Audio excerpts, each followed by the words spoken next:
Thank you, Mr. Vice President. We thank the Special Rapporteur for his report. We wish to highlight that many of the trends of restriction he notes also apply to lawyers. For example, across China, repression of human rights lawyers and legal activists continues. They are disappeared, detained, and deprived of basic rule of law guarantees. Lawyer Jiang Tianyong is one example. Although he has served his sentence for, quote, inciting subversion of state power, he now lives under constant police surveillance and with serious health impacts from his detention. What was his so-called crime? Representing fellow lawyers in court, investigating black jails, speaking out for victims of human rights violations, and meeting with UN officials. Mr. Special Rapporteur, we are concerned about the Chinese government's actions to imprison and disbar lawyers who do not adhere to official ideology. The Chinese delegation raised earlier the need for lawyers to uphold the Constitution. We couldn't agree more.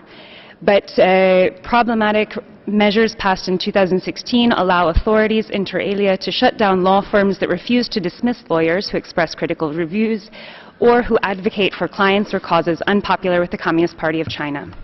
China's claims to faithfully uphold the rule of law are true only in relation to national laws created to authorize such government action.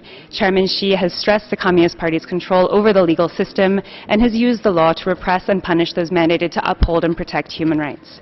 Yu Wensheng, Sui Muqing, Zhou Shifang, Xie Yanyi, Li Heping, Wang Yu, Liu Zhengqing, and Liu Xiaoyuan are only 8 out of at least 27 documented cases of human rights lawyers whose licenses have been invalidated or revoked since 2016 simply for fulfilling their professional duties.